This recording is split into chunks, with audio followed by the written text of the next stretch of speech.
Está começando o Rádio Jornal Esquina. Olá, eu sou o Guilherme Fonseca. E eu sou a Marina Tuchal. Hoje é dia 26 de novembro. Bom dia! Nessa edição do Rádio Jornal Esquina, entenda quais os efeitos do excesso de exposição a telas em jovens e crianças. Pandemia traz consequências para a saúde mental e física da população. Aplicativo Guardiões da Amazônia é destaque no combate a incêndios. Agora, as manchetes desta quinta-feira. Projeto com pena maior para crime de racismo e homofobia vai à Câmara dos Deputados após a aprovação no Senado. Mais de 400 mil testes de Covid-19 vêm-se agora em dezembro no Brasil. Esses testes não chegaram a ser distribuídos pelo governo federal e não têm previsão imediata de uso. O velório do ídolo Maradona deve atrair 1 milhão de pessoas. A cerimônia vai acontecer na Casa Rosada, em Buenos Aires.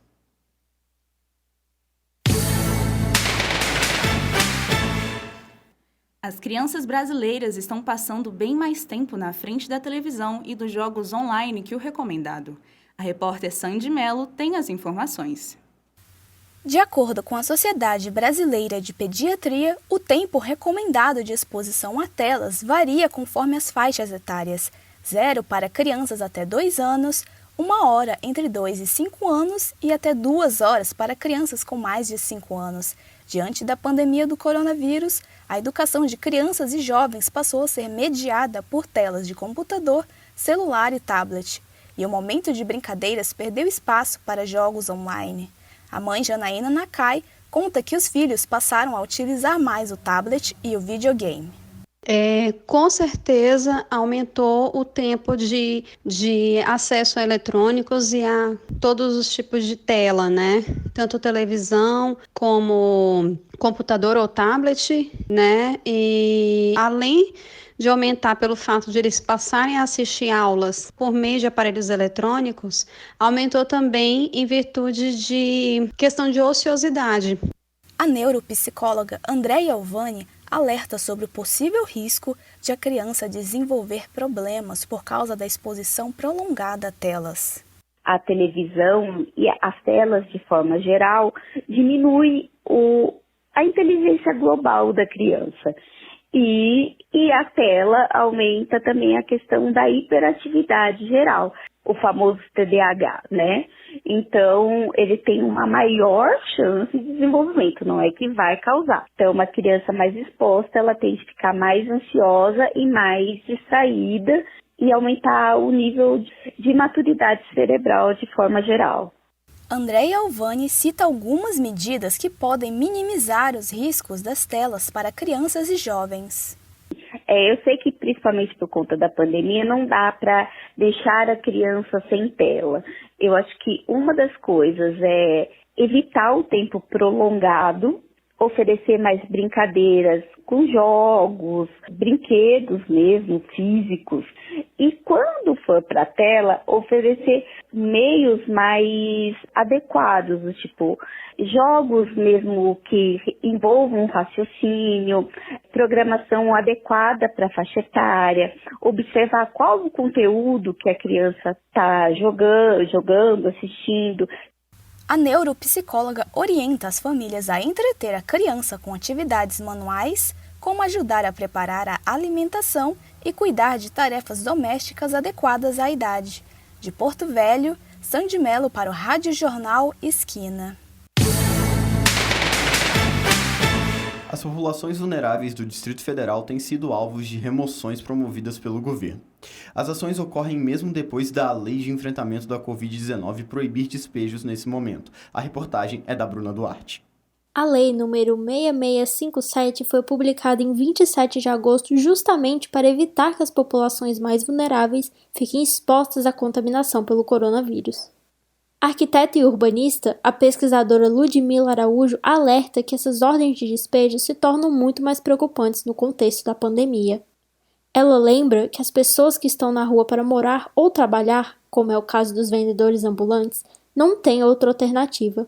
Mas, de acordo com a pesquisadora, o embate entre o governo e as populações em situação de rua não é de hoje e tem suas raízes na história da própria cidade. Historicamente, a cidade foi feita para separar pobre de rico.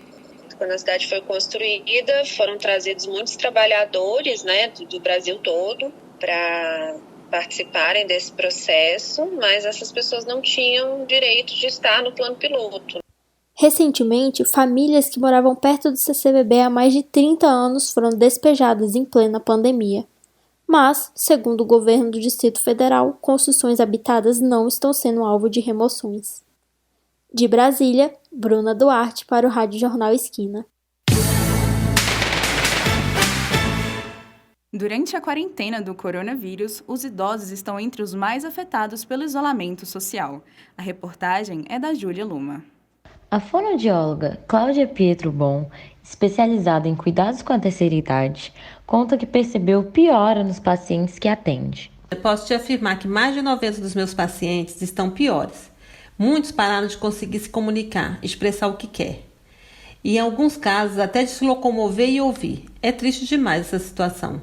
Esses fatores aconteceram não só pela angústia de ficar sem ter o que fazer, mas também porque não tem nada ali estimulando o raciocínio, que naturalmente já vai sendo afetado com essa idade. A especialista sugere o que fazer nesse caso, em relação a não deixar os idosos sozinhos, mas também não negligenciar os cuidados com a pandemia. É realmente uma situação muito complicada, né? No começo da pandemia, ficou tudo muito desencontrado, então a gente não sabia muito o que fazer. O certo seria alguém da família desses idosos terem ficado lá, isolado com eles, né? Ou colocar um cuidador e ir estimulando dentro de casa, com pinturas, desenhos, massinhas, conversando, passeando, levando no quintal, tomando sol, em lugares isolados e bem protegidos, claro, né? E dando uma volta de carro, alguma coisa assim. Mas muitas vezes isso não aconteceu, porque ficou muito desencontrado. A pandemia em si ficou muito desencontrado. Então foi isso que causou a piora deles. E para os idosos que já tenham algum tipo de transtorno psicológico, as famílias devem se preocupar ainda mais em não deixá-los sozinhos. De Brasília, Júlia Luma para o Rádio Jornal Esquina. E como a gente viu na reportagem da Júlia, a depressão e a ansiedade são problemas que os idosos estão tendo durante a pandemia. E eles são os que mais resistem ao tratamento. Vitória Vilas Boas tem as informações. Desde o início da quarentena no Brasil, houve aumento de quase 50% dos casos de depressão e 80% dos casos de ansiedade, segundo pesquisa feita pela Universidade do Estado do Rio de Janeiro. Apesar desse disparo nos números, o preconceito com questões mentais ainda existe. Para a parcela idosa da população, falar sobre saúde mental pode ser ainda mais difícil, como explica a psicóloga Sandra Linkevis. De acordo com a Associação Paulista para o Desenvolvimento da Medicina, a depressão é uma das doenças mentais que mais atinge a terceira idade, mas o diálogo sobre isso ainda está escasso. Quando a gente fala sobre sintomas e características em pessoas idosas, tudo é visto como coisas da idade. A resistência deles a buscar terapia também ainda acontece muito, porque ainda tem muito preconceito. Durante a pandemia, ainda temos, para além disso, a barreira tecnológica, que é mais um complicador. Sandra Linkevis diz que o ideal é tentar ao máximo superar essa resistência ao atendimento virtual para que o idoso receba o tratamento necessário. A psicóloga reforçou ainda a importância de procurar ajuda em casos de sofrimento psicológico, independentemente da faixa etária. Vitória Vilas Boas para o Rádio Jornal Esquina. E você sabia que a ansiedade também está relacionada com o que colocamos no prato? Vamos saber um pouco mais sobre a relação entre esses transtornos e a comida com a repórter Marina Sabino. De acordo com dados de uma pesquisa realizada em outubro pela Universidade Federal do Rio Grande do Sul, 80% da população brasileira se tornou mais ansiosa durante a pandemia. A nutricionista Vitória Dias alerta que a alimentação tem influência em transtornos de ansiedade. Quando a gente tem uma alimentação que não é saudável, muito rica em gordura, em açúcar, carboidratos simples, isso faz com que o nosso corpo se sinta mais pesado, se sinta mais inflamado, mais cansado. E isso acaba, sim, prejudicando quem tem um transtorno de ansiedade, né? Pode aumentar os sintomas. Então, se a gente tem uma alimentação mais saudável, uma alimentação leve, balanceada, o nosso corpo se sente melhor, se sente mais disposto, mais energético. E isso pode ajudar muito. A alimentação saudável influencia também na imunidade. Porque quando a gente tem uma alimentação saudável, comendo e absorvendo todos os minerais e vitaminas, isso faz com que o nosso corpo se mantenha em equilíbrio. Qualquer deficiência já é uma porta aberta, um gatilho para a nossa imunidade baixar. Se a gente tem uma alimentação também muito rica em carboidratos, simples, em gordura, em açúcar, pode atrapalhar muito, porque pode causar desbiose intestinal, isso já prejudica também a absorção de alguns nutrientes. A Organização Mundial da Saúde afirma que a alimentação, além de fornecer energia e bem-estar geral, previne e combate doenças. De Brasília, Marina Sabino para o Rádio Jornal Esquina. Mais ansiedade e alimentação pior por causa disso. A obesidade tem se tornado um fator perigoso na pandemia. A reportagem é de Marina Tuchal. Estudos mostram que os níveis de exercício caíram durante a pandemia e, mesmo após o relaxamento da quarentena, permaneceram mais baixos que o normal.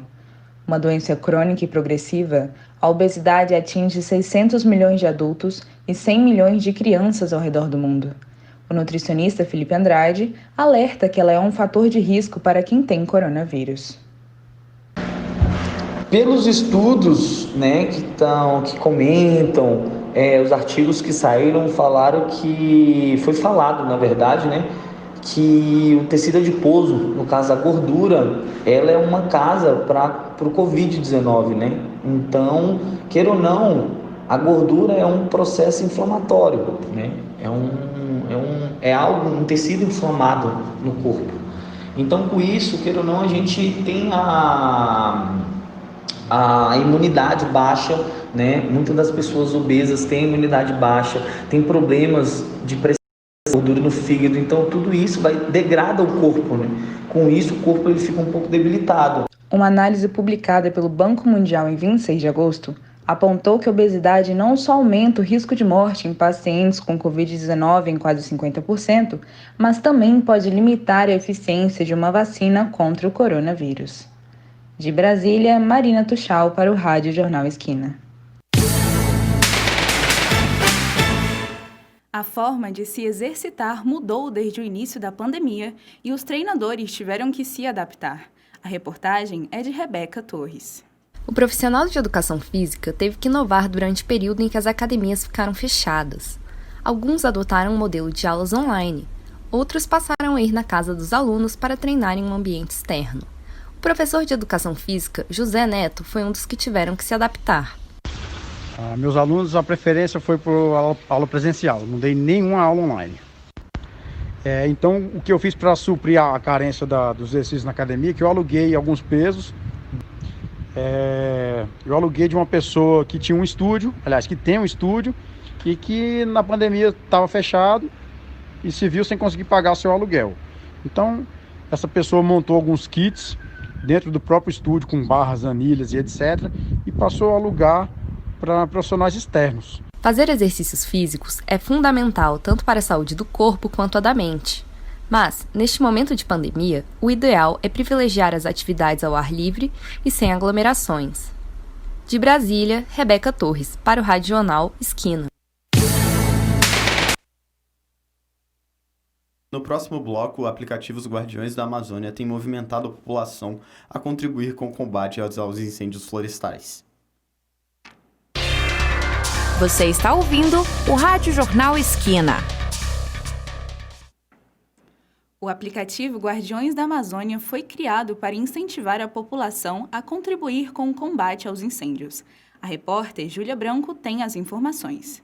A ferramenta permite que qualquer pessoa faça denúncias de pontos nos quais há queimadas, o que facilita o trabalho dos profissionais que monitoram e apagam o fogo.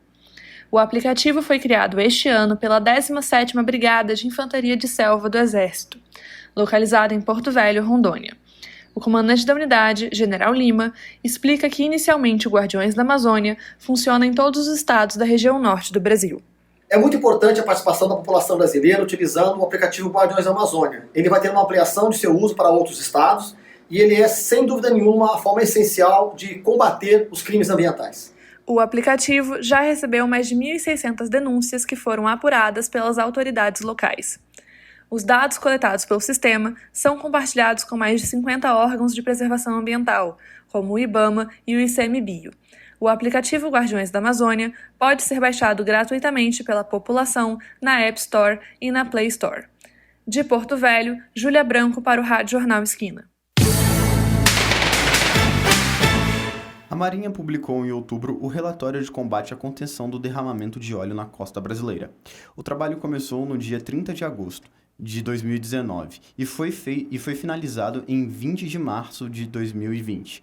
A Marinha informou que quase 17 mil funcionários públicos participaram da ação, que custou total foi de 180 milhões e 7 milhões de reais. O total de resíduos oleosos retirados foi de 5 mil toneladas. O desastre também atingiu os animais. 159 animais foram encontrados com óleo sobre o corpo, 47 vivos e 112 mortos. As tartarugas marinhas foram as mais afetadas, e em seguida as aves. Notícias da economia. O e-commerce cresceu no Brasil durante a pandemia da Covid-19. Vitória Vilas Boas traz os detalhes. O isolamento gerado pela pandemia do coronavírus resultou em mudanças nos hábitos de consumo dos brasileiros. Só no primeiro semestre de 2020, houve um aumento de 47% das compras online. O dado é da pesquisa da plataforma Ebit Nielsen, responsável pela mensuração do mercado brasileiro de e-commerce. O economista Adriano Paranaíba comenta a movimentação no mercado virtual. É importante a gente entender que o e-commerce ele já vinha numa tendência de crescimento, efetivando ganhos, crescimentos, desde 2018. O que a pandemia fez foi acelerar um processo que já estava em andamento. A projeção antes da pandemia era que o e-commerce continuasse crescendo em torno de 18%, como foi de 2018 para 2019, segundo Adriano Paranaíba. Já superamos aí taxas de crescimento superiores a 56%. Isso representa um ganho muito grande para a economia brasileira. Já sinaliza que a modalidade e-commerce vem para ficar. O economista diz ainda que o comércio eletrônico pode trazer emprego e renda para uma série de pessoas que não conseguem mais se manter pelo comércio tradicional. De Brasília, Vitória Vilas Boas para o Rádio Jornal Esquina.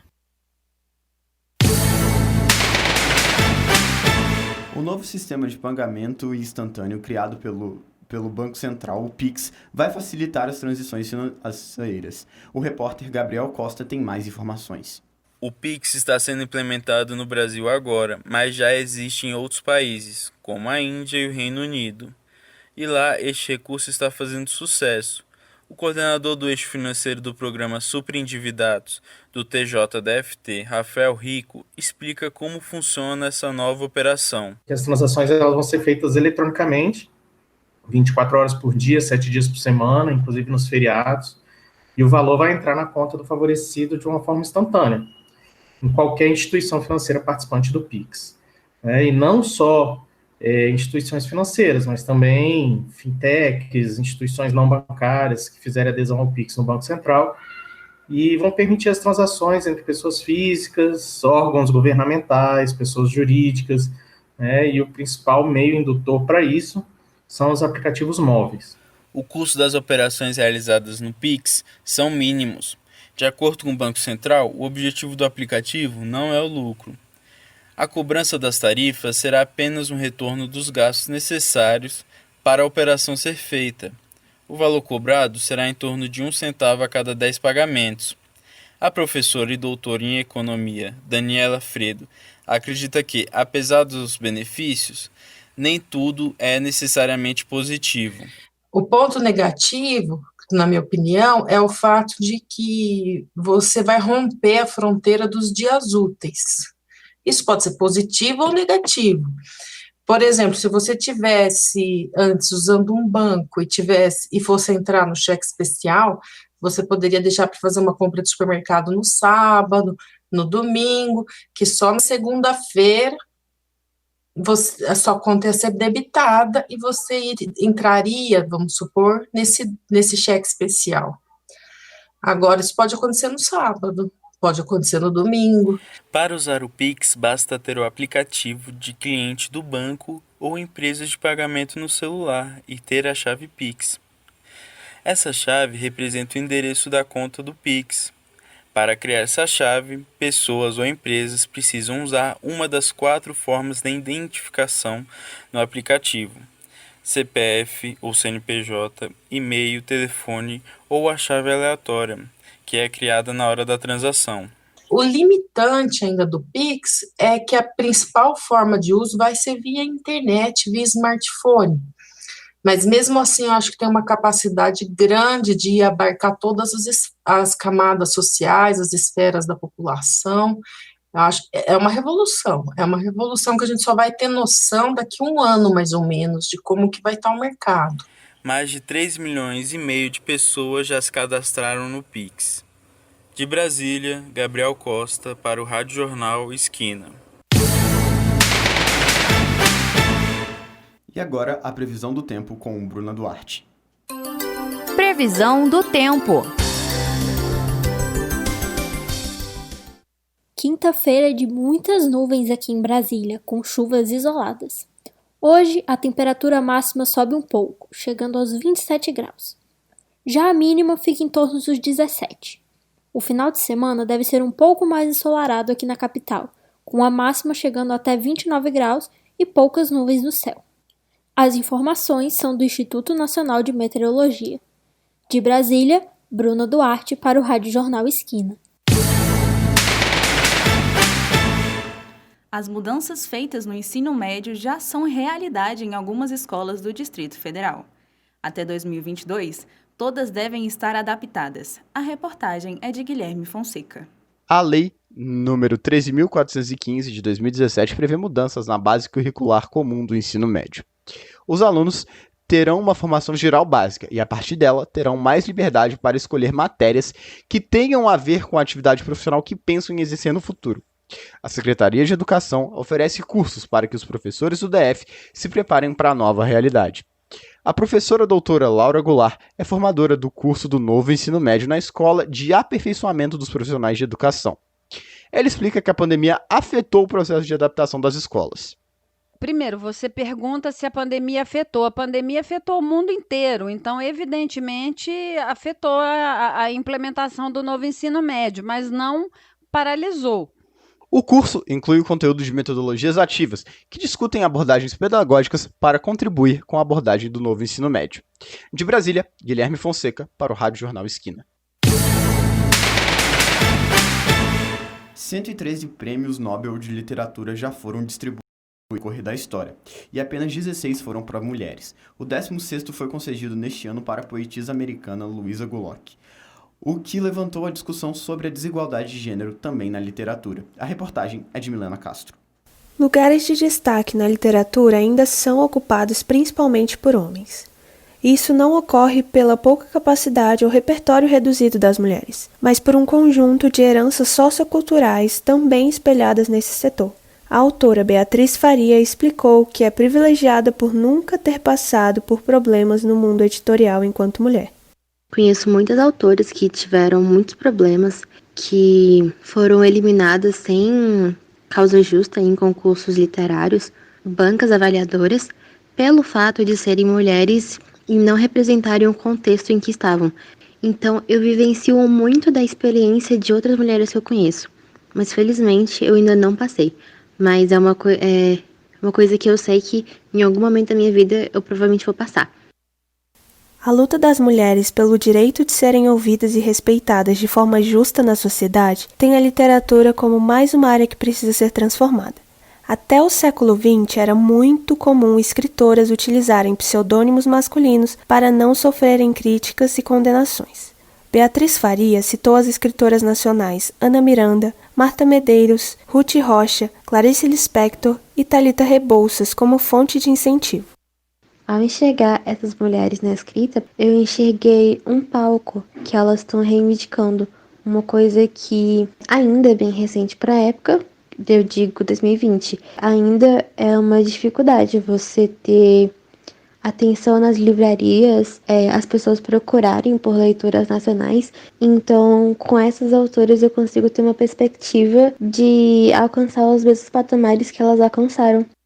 Segundo pesquisa feita pela UNB sob coordenação da doutora Regina Del Castanhe, 258 romances foram publicados no Brasil de 1990 até 2004 pelas principais editoras, Companhia das Letras, Record e Rocco. Dentre eles, 72,7% dos autores são homens. E de 2005 a 2014, de acordo com a pesquisa, o número de autoras publicadas por essas editoras aumentou apenas 3,5%. De Brasília, Milena Castro para o Rádio Jornal Esquina. O autor britânico Neil Gaiman será um dos convidados de honra da edição de 2020 da Comic Con no Brasil, marcada para dezembro. O evento será online e gratuito. A última passagem de Gaiman pelo Brasil foi há 12 anos, durante a promoção da adaptação do livro Coraline para os cinemas. Neil vai participar de um painel no Thunder Arena, no qual vai falar sobre a carreira de escritor e quadrinista. Agenda Cultural. E para fechar a semana, trouxemos o melhor que está tendo na cidade com todos os protocolos de segurança.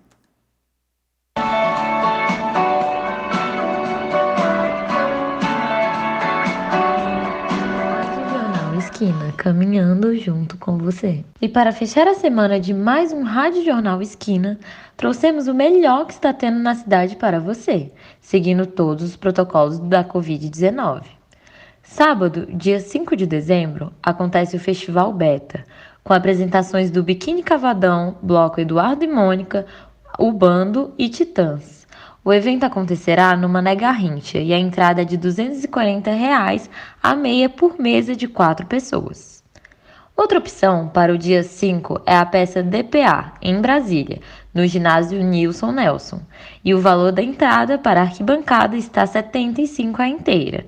A meia de estudantes, professores e pessoas com deficiência fica 30% do valor. Os dois eventos estão com vendas abertas no ingresso digital.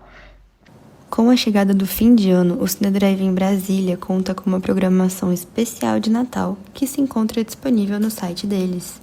Conheça também a exposição Brasília em Linhas, no espaço Oscar Niemeyer, com a visitação de sexta a domingo, das 10 da manhã às 4 da tarde, com entrada gratuita. O evento fica disponível até março de 2021. Por hoje é só. Divirta-se!